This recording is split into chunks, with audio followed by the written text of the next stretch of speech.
So how do you decide which operating system to install? Well, you need to ask yourself a couple of questions. Has the decision already been made? The operating systems in use by an organization have a lot to do with the applications and systems that they need to run. Are you working with an organization or service that requires the use of a specific operating system? If so, you're done. That was easy. If a decision hasn't been made on what OS to use, or if you're looking for an operating system for personal use, then you need to ask yourself what software will need to be run on this device. In lots of cases, the software will be designed to run on a specific operating system. It's also possible that the software is cross-platform, meaning it can run on more than one operating system. Another question to ask is what hardware will be used. Modern operating systems do a pretty good job of supporting common hardware. You should keep in mind that some manufacturers allow their operating system to be only installed on their hardware. Still a little confused about which operating system is best for you or your organization? Check out the supplemental reading right after this video to learn more. There's one more thing I should call out. Remember that we have different CPU architectures, 32-bit and 64-bit. Our operating systems will also be optimized for this architecture, so make sure that the CPU and OS are compatible. If you have a 64-bit CPU, you should also install the 64-bit version of the operating system you choose. Okay, now that you've chosen an operating system that you want to use, let's work on getting it installed on our hardware. Many computers come with an operating system pre-installed. If you boot the computer in this condition, the operating system will continue from whatever point the vendor left it at. You'll need to do a couple of things to finish the installation, like choosing a computer name or host name, or configuring the network for the device. There's more, but we won't worry about that now. When we walk through an installation of an operating system, you'll be able to see this. If you're going to be installing an operating system from scratch, you can use different installation media. Some operating system manufacturers sell their operating system in disk form or USB form. Some let you do reinstalls directly over the internet. As an IT support specialist, you'll install an operating system many times, so using one single disk won't be time efficient or scalable. Scalability is an important concept that we'll cover later. If you want to scale or accommodate multiple computers, the added support is something you need to keep in mind. For now, you're only working with one computer, so let's focus on that. Let's just use a USB drive to install your operating system. Some OS manufacturers have their own special USB drives with the installation image, like Windows. For Linux, we can load up an OS onto any USB drive. Before we start installing our operating system, we need to be familiar with the concept of virtual machines, or VMs. A virtual machine is just a copy of a real machine. Why would you want that? We've been working with physical machines so far, but there are cases in IT support where we need access to a machine that isn't physically in front of us. Let's say I have a Windows machine, and I want to learn another operating system like Linux. I don't want to buy another computer or have two separate operating systems on my disk. Instead, I can use an application like VirtualBox to install Linux and have it completely isolated from my machine. Virtual machines use physical resources like memory, CPU, and storage, but they offer the added benefit of running multiple operating systems at once. They're also easier to maintain and provision. Virtual machines have become a staple in many IT departments, since they allow IT support specialists to create new virtual computers on demand. They can also reclaim the resources they use when they're no longer needed. If you wanted to use software that's only available on one specific OS, it's easier to create a new virtual machine, use the software, and then delete the virtual machines once you're done. Throughout this program, you'll actually be using VMs to perform hands-on exercises. You'll be working on our Quick Labs platform, where you'll be presented tasks to complete from within a lab setting. We list out the specific tasks you'll need to complete, and once you complete the tasks, you'll get the credit for the lab. Okay, now that we know what a virtual machine is, you can see how they can be extremely useful. We'll revisit VMs in the future and see their other many uses. We're covering a lot of ground fast. Since we're going to start installing operating systems soon, feel free to review these lessons to make sure you fully understand the fundamentals before moving on. The first operating system we're going to install is Windows 10 OS. This is the latest iteration of the Windows family operating system. If you buy the software in stores, it comes in a nifty USB drive. I have Windows loaded on a USB drive, and I'm going to go ahead and insert the drive then boot it in a minute. But first, let's make sure we have our BIOS UEFI boot order set to boot from the USB drive. Depending on what the manufacturer of your computer uses, you'll either hit F12 or some other key to access the BIOS settings.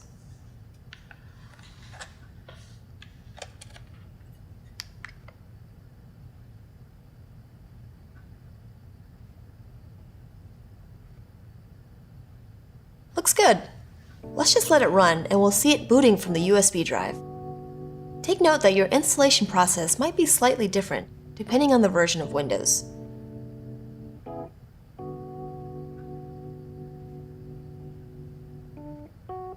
Okay, I'm just going to click Next here. It's just asking for my language preference, my time and keyboard. Then I'm going to click the Install Now button.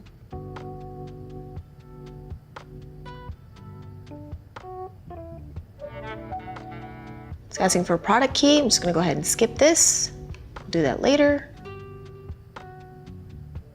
And it's just asking me to agree to a software license term. So I'm just going to accept. Next. Alright. Now it's asking which type of installation I want to do. I'm just going to click on Custom because I just want to install Windows. I select the drive I want to install it on.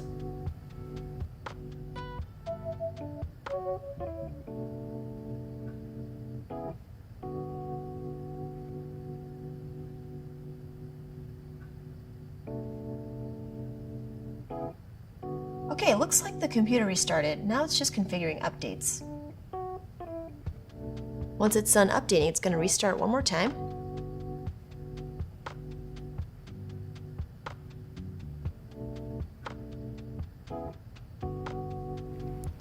And now we're launched into the screen here that's asking us to enter in the product key. We're just going to go ahead and skip to this for now. We'll do this later. So I'm going to click Do This Later. And now it's asking if what kind of settings we want to use. We're just going to click Use Express Settings for now. Just want to start using our machine as quickly as possible.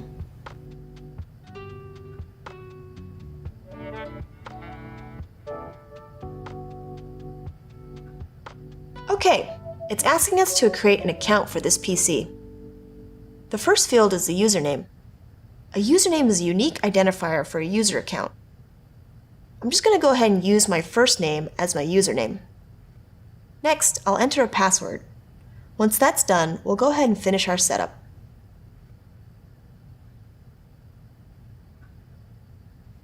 It's starting to set up everything for us.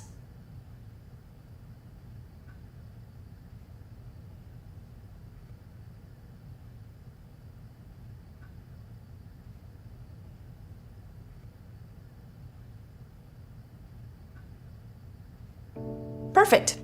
Now, here we are inside the Windows 10 operating system. Let's check it out. This is our user space. We have our desktop environment here where we can navigate our files, folders, and applications. The main screen here is called a desktop. In the bottom right corner here, we have a taskbar. This gives us quick options and shows us information like network connectivity, the date, system notifications, sound, etc. In the bottom left-hand corner here, we can access the applications, files, folders, and settings. You can also shut down, restart, and power off your computer from here. Let's move on to our system settings. In the main menu, go ahead and navigate to the settings. From here, you can change any of your system settings like display resolution, user accounts, network, devices, etc. Now, we're going to create a file in our operating system with our GUI. Let's create a file here on our desktop. All you need to do is right-click, and you'll see some options available. Then select New, then Text Document. Bam! Now we have a text file on our desktop. We just need to give it a name. How about My Super Cool File? And that's it! You just created a file in Windows. That wasn't so bad, was it? Now that we've seen how Windows is installed, let's go ahead and install the Linux operating system. Remember how I said that Linux has many different versions of their operating system called distributions? There are countless articles that highlights the pros and cons of the hundreds of distributions out there. We'll go with the most popular consumer distribution, Ubuntu. I've already loaded Ubuntu on a plain USB drive. Pro tip, since Ubuntu is open source, you can download the free operating system install image directly from their website and install it using whatever media you like. I've included a link to it in the next supplemental reading. I should also call out that you can't just copy the install file to a USB drive and expect it to work. It has to be copied in a way that makes the USB device bootable from our BIOS. To load the image onto your USB device and make it bootable, you can use a tool like Etcher.io. You can also check out the link to the tool in the reading right after this video. Okay, I'm gonna go power on. And remember, we're gonna make sure that we want to boot from the USB device.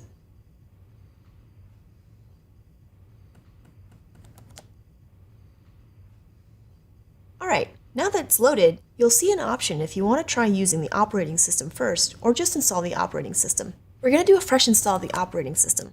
The Ubuntu logo will pop up, and then we're going to have to go through a couple of loading screens while the system is installing. Alright, we're just going to go ahead and skip through all of these, and just pick the defaults for now.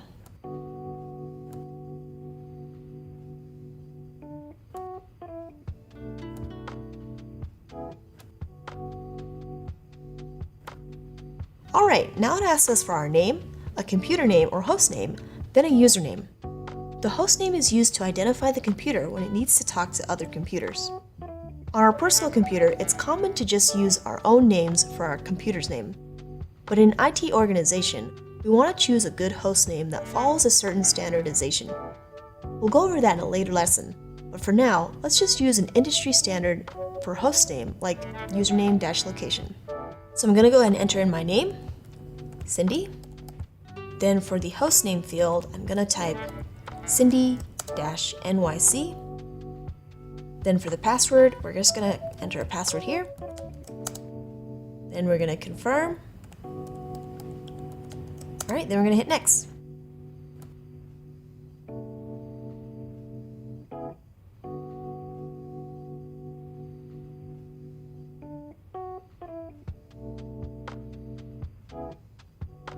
And then it'll ask us to restart once it's done.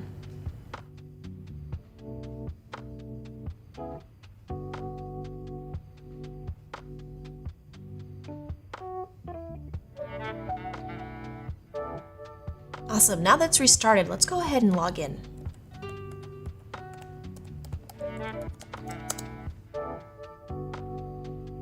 Great, now we're in the Ubuntu desktop environment. Here you can see where applications are laid out. On the left-hand side here, we have a dock that we can add shortcuts to. This layout may change since Ubuntu is changing their desktop environment in the near future. To learn more about this, you can check out the next supplemental reading. On the top right-hand bar here, you'll see quick settings for your computer, like network connectivity, Bluetooth connectivity, sound, and volume. There's also the time, a menu to power off, restart, sleep, and log out of your machine. Let's click on this menu and select System Settings. From here, you can change your system settings like your screensaver, resolution, hardware settings, and more.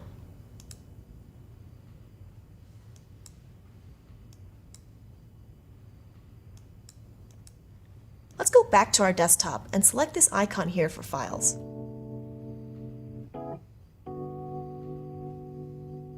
This opens up a window so we can view our files. You can see the different files and folders here. If I click on Computer, I'm taken to the main directory of my system. We're going to get to this in depth in a later course, so for now, I'm just going to head back to my desktop. Now, let's do the exact same thing we did with our Windows machine and create a file. This time, let's just use commands in the shell. Because we're in a GUI, we don't have a program called bash that we run our commands in. Instead, we open up the search utility here and search for an application called Terminal. When you open up the terminal, you'll see your username, an @ symbol, the host name, colon, tilde, and then /desktop as your command prompt. This is used to show who's running the command. This will be more important in another course as you switch users. The last portion of the prompt shows you where you are in the computer. We'll learn more about this in a later lesson too, but you can see that we're currently in our desktop. You can verify that we're using the bash shell with a simple command, echo $shell. The echo command just prints out text options to the display. In this case, the argument $shell is the current shell, /bin/bash or bash. You could even do echo hello, and it would display hello, which isn't as useful. Okay, let's create a file in our shell. We're going to use the touch command. Touch my super cool file. And here, you can see it made a file on our desktop. There are many different commands you can use to make a file, but the touch command is one of the simpler ones. Right now, it might be hard to understand why you have to memorize Linux shell commands when it's easier to use a Windows GUI. If you'll be working with any Linux machines, it's essential that you know these commands. Learning commands is also a stepping stone to process automation, which we'll cover in another course. Don't worry, by the end of this program, you should be super comfortable in the shell. Maybe you'll even run commands faster than you can in the GUI.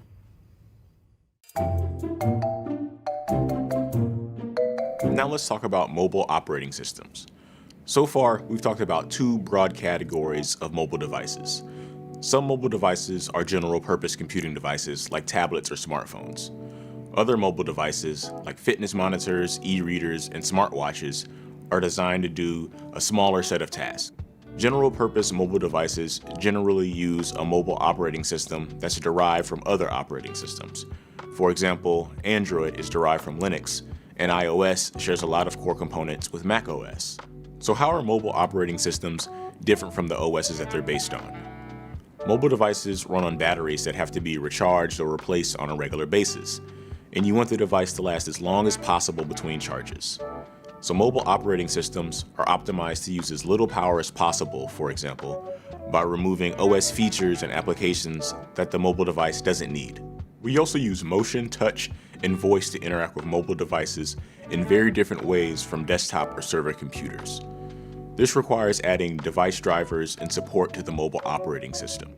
More specialized mobile devices like fitness trackers, e-readers, and GPS devices often use custom OSs that are optimized for what the device is designed to do. These devices are even more slimmed down to run on very minimal hardware with very minimal battery power. They might also be built using specialized chips and peripherals, which more general-purpose operating systems don't know how to run. We've linked to some examples of these specialized mobile operating systems in the supplemental reading. There's a bunch more to learn about working with mobile operating systems, and we'll dive into that in another course. We called out earlier that Chrome OS is an operating system based on Linux. Now, let's dive into how it's different from other Linux-based distributions. Unlike other operating systems, Chrome OS has one main purpose: to be a secure and simple way for the user to interact with the web. Not so long ago, the idea of having an operating system dedicated to running a web browser would have seemed weird, like it was underusing the computer. But today, you can do so much just through your web browser. You can communicate through email, create and share documents, edit photos, and even connect remotely to another computer. And the list continues to grow. The development of new web applications increases the number of things users can do, all within the web browser. This means that for a lot of people, most of their daily computer use happens inside the browser. So having an operating system built around a web browser makes a lot of sense. That said, Chrome OS is more than just a web browsing operating system. It can also run Android and Linux applications inside containers. The user interface in Chrome OS is customized so you can only see the Chrome interface. Process management, memory, and input and output are still happening behind the scenes. But you don't need to deal with any of that. You only need to deal with the browser. Chrome OS machines come pre-installed with the operating system, so there's nothing for us to install. When you log into a Chrome OS machine, you're also signing into the Chrome browser. Let's do that now. I've logged into my Chrome OS machine, It's pulling up my Chrome settings and extensions from the configuration stored in external servers provided by the Chrome infrastructure. This means that Chrome OS machines are interchangeable because most data is stored in the cloud, not locally. We'll learn more about the cloud in future lessons, but for now, think of the cloud as being somewhere else. Two other characteristics of Chrome OS are that it's extremely simple to use and very hard for users to meddle with. Since users don't have administrator rights on their Chrome OS machines, they won't be able to alter the system configuration. Also, Chrome OS has an automatic update mechanism that includes a failsafe in case anything goes wrong. This means that the user doesn't need to worry about problems or hacks in the system because it's designed to stay up and running. Finally, Chrome OS has strong security, which we'll learn about in an upcoming course. For now, you just need to know that Chrome OS allows users to browse the web without worrying about malware and to share machines while keeping their data private.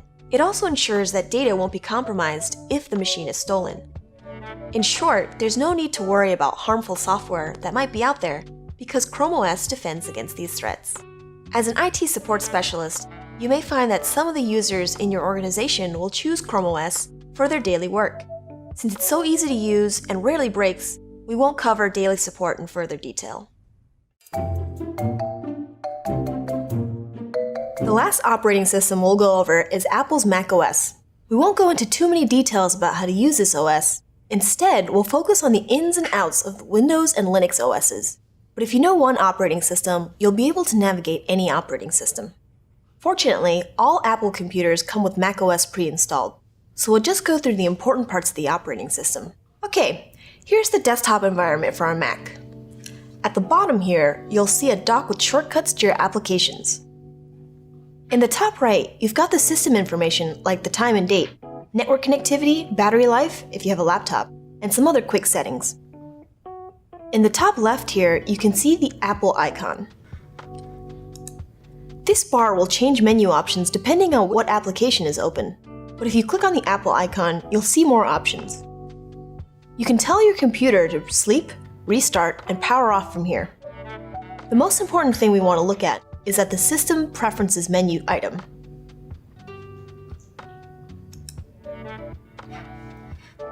This launches our system settings. From here, we can change any of our computer settings, like setting the orientation of our mouse scroll, adding and removing users, setting up printers, changing our screensavers, adding Bluetooth devices, and more.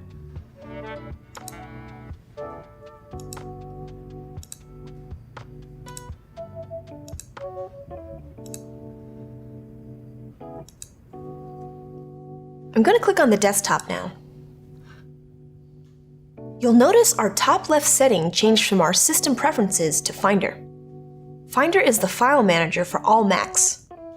If you open a new Finder window, you can navigate the files and folders on your Mac.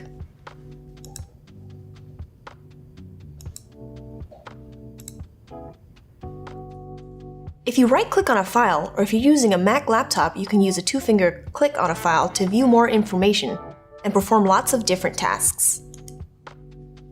The Mac, which is a completely different operating system than Windows or Linux, operates in a very similar way with similar menu options. Wow, you've really come a long way. You've been introduced to the major operating systems used today, gotten to play around with the system, and even perform some common tasks. Nice work! It's important in any IT role to know the ins and outs of operating systems because you'll be interacting with them every single day. We have a separate course that teaches you all the essentials you need to navigate the Windows and Linux OSs. But for now, pat yourself on the back. You just took the first step towards understanding OSs.